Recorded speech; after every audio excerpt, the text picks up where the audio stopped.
5 because we had a technical issue earlier, but thanks for joining us this morning for the Morning 5. We're in Psalm 62.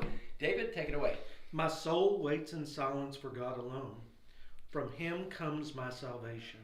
He alone is my rock and my salvation, my stronghold. I will not be greatly shaken. How long will you attack a man, that you may murder him, all of you? Like a leaning wall, like a tottering fence. They have planned only to thrust him down from his high position. They delight in falsehood, they bless with their mouth, but inwardly they curse. My soul wait in silence for God alone, for from my hope is from him.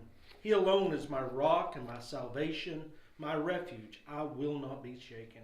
My salvation and my glory, they rest on God. The rock of my strength, my refuge is in God. Trust in him at all times, you people. Pour out your hearts before him. God is a refuge for us. People of low standing are only a breath, and people of rank are alive. In the balances they go up. Together they are lighter than breath. Do not trust in oppression, and do not vainly rely on robbery. And if wealth increases, do not set your heart on it. God has spoken once, twice I have heard this, that power belongs to God, and faithfulness is yours, Lord, for you reward a person according to his work. Mark, what do you got? This psalm has a really very common theme that you see in so many of the psalms, and that is trusting God. God is your refuge. God is your stronghold. God's the one that you turn to. And I think the question that I ask when I read through this is, why do the Psalms hit that same theme over and over again? And the only answer is because we continually fight against that. We continually don't see God as our stronghold. As you look through this psalm, he really goes through some common themes again. We're going to have oppression. Everybody's going to have oppression in life. Now, David's oppression here may have been when King Saul was chasing after him to kill him. That's generally not the oppression we face today. But you may face oppression at work through your boss, through your teacher at school, through maybe a neighbor, maybe sometimes even with your wife or your husband or your children. All of us have those moments where we feel like someone's against us. What do? Well, if we're not careful, we start doing what the psalmist speaks of in verses 9 and 10. We start turning to people, but they're not able to help us.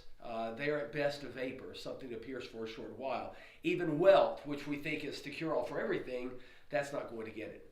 No, the psalmist here reminds us what we know, and that is in verse 1, we need to rest in God.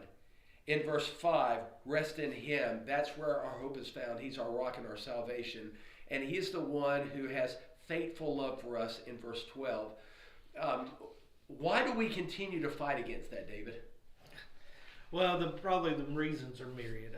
But part of it is we don't like to give up control. And also as men and women sometimes, there's a level of pride that just says, I can do this myself.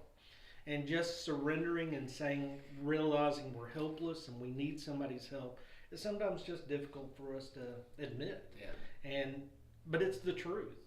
We always rest in and upon God. Every breath we take, and that shouldn't be hard for us, but it is. Yeah.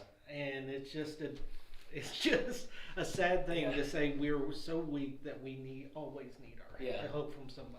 And part of our weakness is not turning to the one who wants to help us, I think of the words of Peter, where Peter said, I'm repeating things that are good for you to hear. The reason why the psalmist repeats this so often is we need to hear it. It's good for us to hear it. It's not a challenging, it's not a complicated message. God's there for me. Okay, that's the message. It's challenging because I sometimes don't take advantage of it. I need to change that.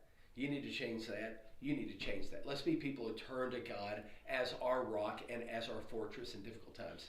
And I guess I want to throw one more thing to that. God doesn't reluctantly help us. It's not like he's reluctant to intervene. He is more than willing.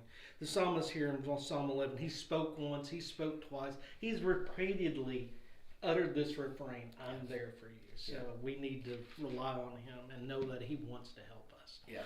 Well, thank you for joining us for this second edition of Psalm 62. If you have any comments or thoughts or this psalm speaks to you, let us know in the comments below. We'd love to interact with you. We'd love to hear your thoughts and be taught. If you're If you're not trusting in God, this psalm encourages you to rely upon Him more in your troubles. Don't put your confidence in men or horses or princes or wealth or anything else. Only God is the one who's genuine and true and always there. Have a great day. Look to God. He's the source of our strength.